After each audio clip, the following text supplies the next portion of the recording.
Hi hello guys, வணக்கம் and welcome back to our channel. இன்னைக்கு இந்த வீடியோல என்ன பார்க்க போறோம்னா வீட் ஸ்டோன்ஸ் பிரிட்ஜ். இது வந்து செகண்ட் யூனிட்ல கொஞ்சம் இம்பார்ட்டன்டான டாபிக். புக்ல பார்க்குற காம்ப்ளிகேட்டடா நிறைய டெரிவேஷன் இருக்க மாதிரி இருந்தாலும் பேசிக்கா ரொம்ப சிம்பிளான கொஸ்டின் தான். நீங்க கான்சென்ட்ரேட் பண்ணி சர்க்கியூட் டயக்ராம் மட்டும் கரெக்டா வரைஞ்சிட்டாலே போதும். மீதி இருக்கிறதெல்லாம் கேசிஎல் கேவிஎல் அப்ளை பண்ணி டிரைவ் பண்ற மாதிரி சிம்பிளா தான் இருக்கும். நான் முடிஞ்ச அளவுக்கு சிம்பிளிஃபை பண்ணி சொல்றேன். ஃபர்ஸ்ட் சர்க்கியூட் டயக்ராம் பில்ட் பண்ணிடுவோம். சர்க்கியூட் டயக்ராம் பில்ட் பண்றதுக்கு நம்ம 4 ரெசிஸ்டர் எடுத்துப்போம். P, Q, R, S ன்னு 4 ரெசிஸ்டர் எடுத்துப்போம். இதை வந்து சீரிஸ் மேனர்ல கனெக்ட் பண்ண போறோம். சீரிஸ் மேனர்ல கனெக்ஷன்னா எப்படி என் டு என் கனெக்ட் பண்ணுவோமா? சோ பியோட எண்டையும் ஆரோட ஒரு எண்டையும் கனெக்ட் பண்றோம். இந்த இடத்துல ஒரு சீரிஸ் கனெக்ஷன். அந்த மாதிரி நாளையும் கனெக்ட் பண்ணி நமக்கு ஒரு சீரிஸ் கனெக்ஷன். நீங்க வந்து வீட் ஸ்டோன் பிரிட்ஜ் அப்படின்னாலே டைமண்ட் நல்லா ஞாபகம் வச்சுக்கலாம். சோ ஒரு டைமண்டை போட்டு அந்த டைமண்டோட 4 ஆர்ம்ஸ்லயும் நமக்கு வந்து ரெசிஸ்டர் வரைஞ்சாலே பேசிக்கா ஸ்டார்ட் பண்றதுக்கு கிடைச்சிரும். இப்போ நமக்கு 4 ஜங்ஷன்ஸ் கிடைச்சிருக்கு. 4 ரெசிஸ்டர்ஸ் கனெக்ட் பண்ணது மூலயமா நமக்கு 4 ஜங்ஷன்ஸ் ஃபார்ம் ஆயிருக்கு. ஒரு ஜங்ஷன் அப்படின்னா என்னது? ஒரு சர்க்கியூட்ல 2 ஆர் மோர் பாத் ஒரு இடத்துல ஜாயின் ஆகுது அப்படின்னா அது வந்து ஒரு ஜங்ஷன் சொல்லுவோமா? சோ இந்த இடத்துல நமக்கு 4 ஜங்ஷன்ஸ் ஃபார்ம் ஆயிருக்கு. அதை ABCDன்னு நம்ம டினோட் பண்ணிக்கிறோம். இப்ப பிக்கும் டிக்கும் அக்ராஸா நம்ம ஒரு கேல்வனோமீட்டர் கனெக்ட் பண்ண போறோம். கேல்வனோமீட்டர்னா என்னன்னா கரண்ட் எந்த டைரக்ஷனல் ஃப்ளோ ஆகுது, எந்த அளவுக்கு ஃப்ளோ ஆகுது அப்படிங்கிறது டிடெக்ட் பண்ற டிவைஸ் தான் கேல்வனோமீட்டர். இதை வந்து பிக்கும் டிக்கும் அக்ராஸா கனெக்ட் பண்ணிக்கிறோம். அடுத்தது ஒரு பேட்டரி கனெக்ட் பண்ண போறோம். ஏக்கும் சிக்கும் அக்ராஸா. பிக்கும் டிக்கும் கேல்வனோமீட்டர், ஏக்கும் சிக்கும் பேட்டரி. ஓகேவா? இதுதான் பேசிக் கோர் ஆஃப் த சர்க்கியூட். இதுக்கப்புறம் கரண்ட்ஸை மார்க் பண்ணாலே நமக்கு சர்க்கியூட் டயக்ராம் கம்ப்ளீட் ஆயிரும். ஃபர்ஸ்ட் இதை மட்டும் நல்லா ஞாபகம் வச்சுக்கோங்க. 4 ரெசிஸ்டர், 4 ஜங்ஷன்ஸ் டைமண்ட்ல கனெக்ட் பண்ண போறோம். பிக்கும் டிக்கும் அக்ராஸா கேல்வனோமீட்டர், ஏக்கும் சிக்கும் அக்ராஸா பேட்டரி. இதுதான் கோர் ஆஃப் த சர்க்கியூட். இப்போ நம்ம ஃபங்க்ஷனாலிட்டிஸ் மூலயமா கரண்ட் ஃப்ளோ டிட்டர்மைன் பண்ணுவோமா? ஃபர்ஸ்ட் பேட்டரியில இருந்து எடுத்துப்போம். பேட்டரியில இருந்து ஐங்கிற கரண்ட் ஃப்ளோ ஆகுது. ஃப்ளோ ஆகி ஏங்கிற ஜங்ஷனை ரீச் பண்ணுமா? ஜங்ஷனை ரீச் பண்ணா என்ன ஆகும்? பாத் ரெண்டுல ஸ்பிளிட் ஆகுதா? சோ வர்ற கரண்ட்டும் ரெண்டா ஸ்பிளிட் ஆகும். அதான் I1 I2ன்னு நம்ம டினோட் பண்ணிப்போம். இந்த I1ங்கிற கரண்ட் எங்க போகும்? பிங்கிற ஜங்ஷனுக்கு போகும். இங்கேயும் பாத் ரெண்டா ஸ்பிளிட் ஆகுது. சோ கரண்ட்டும் ரெண்டா ஸ்பிளிட் ஆகும். அதை வந்து IG-னும் I3ன்னு நம்ம டினோட் பண்றோம். ஏன் IG-ன்னு டினோட் பண்றோம்னா கேல்வனோமீட்டர் வழியா இந்த கரண்ட் ஃப்ளோ ஆகுது அப்படிங்கறது டினோட் பண்றதுக்காக தான் சஃபிக்ஸ்ல G போட்டுக்கிறோம் நம்பரிங்க்கு பதிலா. ஜஸ்ட் நம்மளோட அண்டர்ஸ்டாண்டிங்காக மட்டும்தான், வேற எதுக்காகவும் இல்ல. So I1 I2 I3 IG கிடைச்சிருச்சு. அடுத்து இந்த ஜங்ஷன் பார்ப்போமா? இந்த ஜங்ஷன்ல 2 கரண்ட்ஸ் உள்ள வருது. I2 IG உள்ள வருது. ஆனா ஒரே ஒரு பாத்து தான் வெளியில போகுது. சோ இந்த 2 கரண்ட் கம்பைன் ஆகி ஒரே கரண்டா போகும். ஆல்ரெடி I1 I2 I3 போட்டோம். அடுத்து I4 போட்டுப்போம். அப்ப I4ங்கிற கரண்ட் போகும். இந்த இடத்துல I3ங்கிற கரண்ட்டும் சிக்கு வருது. I4ங்கிற கரண்ட்டும் சிக்கு வருது. ரெண்டும் சேர்ந்து ஒன்னா வெளியில போகும். அது இங்க இன்கமிங் ஆகிற I வந்து இந்த இடத்துல அவுட் கோயிங் ஆயிரும். அவ்வளவுதாங்க. சிம்பிளான சர்க்கியூட் தான். கரண்ட் ஃப்ளோ மட்டும் நீங்க கரெக்டா மார்க் பண்ணிட்டாலே போதும். கிட்டத்தட்ட பாதி கொஸ்டினே முடிஞ்சு. இன்னொரு வாட்டி கரண்ட் ஃப்ளோ மட்டும் சொல்றேன், நல்லா பாத்துக்கோங்க.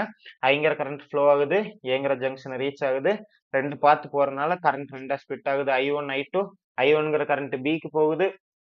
IG-யாவும் I3-யாவும் பிரியுது. அது மாதிரி I2வும் IG-யும் டிக்கு வருது. அது I4-ஆ சேருது. சோ I3யும் I4 சேர்ந்து கடைசியில IA வெளியில வந்துருது. சோ இதுதான் சிம்பிளான வீட் ஸ்டோன் பிரிட்ஜோட கம்ப்ளீட்டட் சர்க்கியூட் டயக்ராம். இதை மட்டும் புரியல அப்படின்னாலும் திருப்பி இன்னொரு வாட்டி வீடியோ ரிப்பீட் பண்ணி பார்த்துக்கோங்க. சர்க்கியூட் பில்ட் பண்ணிட்டாலே போதும், நமக்கு ஈஸியா டெரிவேட் பண்ணிடலாம். அடுத்தது டெரிவேஷனுக்குள்ள போயிடலாமா? நமக்கு இதுதான் சர்க்கியூட், கம்ப்ளீட்டட் சர்க்கியூட்டா. இந்த சர்க்கியூட்ல ஃபர்ஸ்ட் நம்ம KCL அப்ளை பண்ணுவோம். எந்தெந்த ஜங்ஷனுக்கு அப்ளை பண்ண போறோம்னா பிக்கும் டிக்கும் KCL அப்ளை பண்ண போறோம். KCL என்ன சொல்லுது? Sum of current incoming is equal to sum of அவுட் கோயிங்கா? அப்போ இன்கமிங் கரண்ட் என்னது? I1 தான் உள்ள வருது. Incoming current is equal to outgoing current. I1 உள்ள வருது, IG-யாவும் I3-யாவும் வெளியில போகுது. I1 is equal to IG plus I3.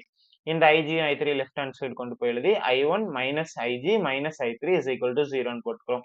அடுத்தது Dங்கிற ஜங்ஷனுக்கு அப்ளை பண்ணா அதே தான். Incoming is equal to out going. Incoming என்னது? I2 உள்ள வருது, IG-யும் உள்ள வருது. ஆனா ஒரே ஒரு I4 தான் வெளியில போகுது. இப்போ I2 plus IG is equal to I4. இப்போ இந்த I4 லெஃப்ட் ஹேண்ட் சைடு கொண்டு வந்துட்டோம்னா I2 plus IG minus I4 is equal to 0. So நமக்கு இப்ப KCL அப்ளை பண்ண வேண்டியது முடிஞ்சது. ரெண்டே 2 ஜங்ஷன் தான், பிக்கும் டிக்கும். நீங்க ஜஸ்ட் பிளேன் ஐல பார்த்தாலே நீங்களே ஈக்குவேஷன் எழுதிடலாம். அடுத்து KVL அப்ளை பண்ணுவோம். KVL எதுக்கு அப்ளை பண்ணுவோம்? லூப்ஸ்க்கு அப்ளை பண்ணுவோமா? சோ நம்ம ஃபர்ஸ்ட் ஒரு லூப் எடுத்துப்போம். ABDA. ஏல இருந்து BDA. இந்த லூப்க்கு நம்ம KVL அப்ளை பண்ண போறோம். KVL என்னது? கரண்டே ரெசிஸ்டரையும் மல்டிப்ளை பண்ணி எழுதணுமா? சோ இருக்கிற எல்லா கரண்ட் அண்ட் ரெசிஸ்டர்ஸும் மல்டிப்ளை பண்ணுவோம். ஃபர்ஸ்ட் I1 P வருது. I1ங்கிறது கரண்ட், Pங்கிறது ரெசிஸ்டர். சோ I1 P மல்டிப்ளை பண்ணி எழுதிட்டோம். IG into G. ஜிங்கிறது கேல்வனோமீட்டர் கொடுக்கக்கூடிய ரெசிஸ்டர்னு நம்ம அசியூம் பண்ணிப்போம். So I G into G minus I two into R. ஏன் மைனஸ் ஐ2 வந்திருக்கு அத பார்ப்போம். நம்ம லூப் எந்த டைரக்ஷன்ல எடுத்திருக்கோம்? ஏ, பி, டி, ஏ இந்த டைரக்ஷன்ல எடுத்திருக்கோம். ஸோ லூப்போட டைரக்ஷனை எந்த கரண்ட் ஃபாலோ பண்ணுதோ அதெல்லாம் பிளஸ், எந்த கரண்ட் ஆப்போசிட்டா இருக்கோ அதெல்லாம் மைனஸ். இப்போ I1 பாத்தீங்கன்னா ஏபி டுவர்ட்ஸ் இந்த டைரக்ஷன்ல தான் போகுது. ஸோ அது பிளஸ். அதே மாதிரி ஐஜியும் லூப்போட டைரக்ஷனை ஃபாலோ பண்ணுது அதனால பிளஸ். ஆனா ஐ2 பாருங்க இப்படி போயிட்டு லூப் படி இப்படி வந்திருக்கணும். ஆனா ஐ2 இப்படி வருது. ஸோ ஆப்போசிட் டைரக்ஷன்ல இருக்கனால நம்ம மைனஸ் போட்டுக்கிறோம். ஓகேவா? So I1P plus I G into G minus I two into R is equal to 0. அடுத்தது கேவிஎல்ல ஏபிசிடிஏக்கு அப்ளை பண்ண போறோம். A B C D A இந்த ஹோல் லூப் அப்ளை பண்ண போறோம். இதுல இருக்க ரெசிஸ்டர்ஸ் கரன்சி மல்டிப்ளை பண்ணாலே போதும். ஃபர்ஸ்ட் நம்ம எடுத்துப்போம் I1 இன்டூ பி. நம்ம லூப் வந்து இந்த டைரக்ஷன்ல இருக்கா? ஸோ இப்போ வந்து கரண்ட் ஃபாலோ பண்ணுதான்னு பாருங்க. I1ங்கிற கரண்ட் இருக்கு, பிங்கிற ரெசிஸ்டர் வழியா ஃப்ளோ ஆகுது. I1 இன்டூ பி நமக்கு வந்து கிடைச்சிருச்சு டேர்ம். பட் லூப்போட டைரக்ஷனை ஃபாலோ பண்ணுதா? ஃபாலோ பண்ணுது. ஏன்னா ஏபிசிடிஏ இந்த டைரக்ஷன்ல தான் போகுது. அப்ப அது நம்ம பாசிட்டிவ் I1P எழுதிப்போம். அடுத்து என்ன கரண்ட் இருக்கு? I3Q இருக்கு. நம்ம இந்த வழியா போக வேண்டியது இல்ல. ஏன்னா லூப் வந்து நம்ம இந்த ஹோல் அவுட்டர் லூப் தான் எடுத்திருக்கோம். ஸோ இந்த வழியா நம்ம போக வேண்டியது இல்ல. அடுத்து I3Q இருக்கு. I3Qங்கிறது டேர்ம். லூப்போட டைரக்ஷனை ஃபாலோ பண்ணுதா? ஃபாலோ பண்ணுது. அப்பனா பிளஸ் I3Q நம்ம எழுதிக்கலாம். அடுத்தது இந்த இடத்துல என்ன இருக்கு? எஸ் இருக்கு, I4 இருக்கு. I4 இன்டூ எஸ்ன்னு வருது. லூப்போட டைரக்ஷனை ஃபாலோ பண்ணுதா? இல்ல. அப்ப மைனஸ் I4S எழுதிக்கலாம். அடுத்தது என்ன இருக்கு? I2R இருக்கு. இப்போ I2Rங்கிறது தான் டேர்ம். லூப்போட டைரக்ஷனை ஃபாலோ பண்ணுதா? லூப்போட டைரக்ஷன் இப்படி வந்திருக்கணும். ஆனா ஆப்போசிட்ல வருது. அப்போ minus I2 into R is equal to 0. இதுதான் நமக்கு கேவிஎல்க்கு அப்ளை பண்ணி 2 ஈக்குவேஷன், கேசிஎல்க்கு அப்ளை பண்ணி 2 ஈக்குவேஷன். இப்போ ஒரு கட்டத்துக்கு மேல என்ன ஆகும்னா பியும் டியும் சேம் பொட்டன்ஷியல் ஆயிரும். இப்படி ஆயிருச்சு அப்படின்னா கேல்வனோமீட்டர் வழியா எந்த கரண்ட்டுமே ஃப்ளோ ஆகாது. இந்த அவுட்டர் லூப் வழியாவே தான் கரண்ட் ஃப்ளோ ஆயிட்டு இருக்கும் அப்படின்னு சொல்றாங்க.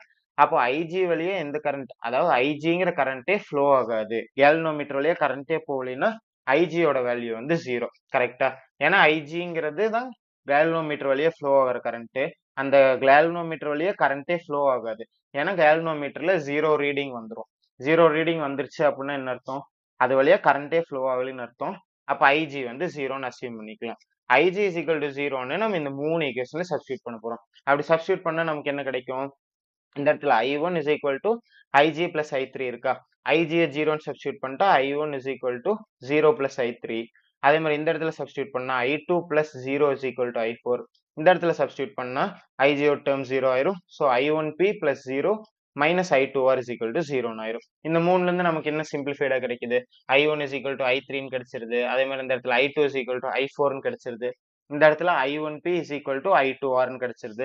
ஏன்னா இந்த 0 போயிரும். இந்த மைனஸ் டேர்ம் ரைட் சைடு கொண்டு போய் எழுதிட்டா I1P is equal to I2Rன்னு கிடைச்சது. இப்போ மொத்தமே நமக்கு 4 ஈக்குவேஷன் தான் இருக்கு. I1 is equal to I3, I1P is equal to I2R, I2 is equal to I4. அதே மாதிரி இந்த இடத்துல இந்த கடைசி அவுட்டர் லூப் அப்ளை பண்ண கேவிஎல் ஈக்குவேஷன் இதுதான் நமக்கு கிடைச்சிருக்கு. நமக்கு இந்த இடத்துல I1P is equal to I2Rன்னு இருக்கா?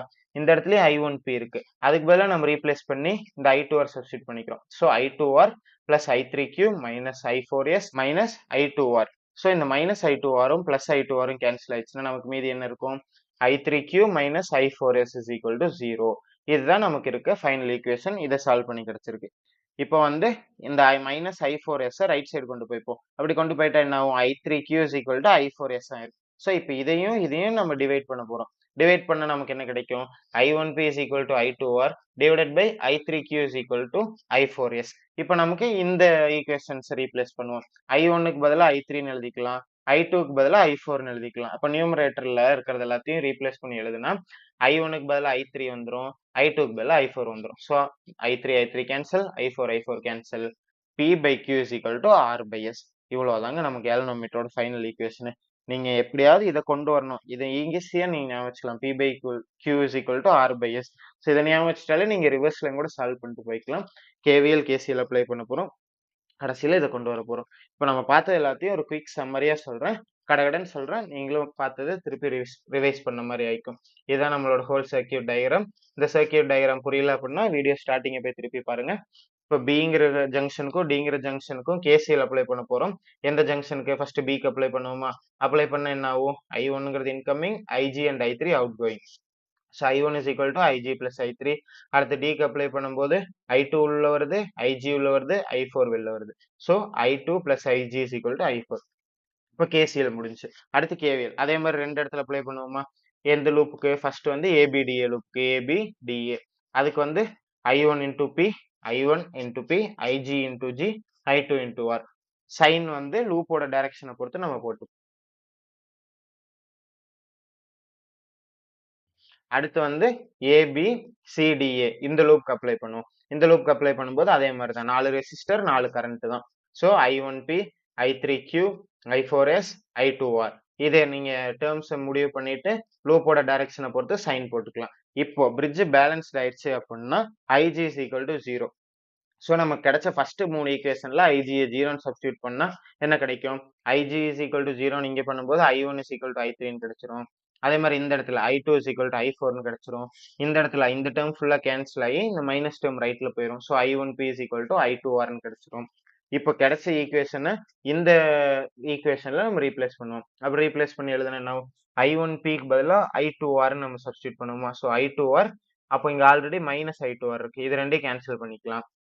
கேன்சல் ஆயிடுச்சுன்னா நமக்கு மீதி இருக்கிறது I3Q மைனஸ் I4S மட்டும்தான் இருக்கும். இந்த ரெண்டு டேர்ம் போனதுக்கு அப்புறம் இந்த மைனஸ் I4S ரைட் சைட்ல போய் I3Q is equal to I4S மாறிடுது. ஸோ இதையும் நம்ம இப்போ டிவைட் பண்ண போறோம். டிவைட் பண்ண என்ன கிடைக்கும்? I1P is equal to I2R, I3Q is equal to I4S.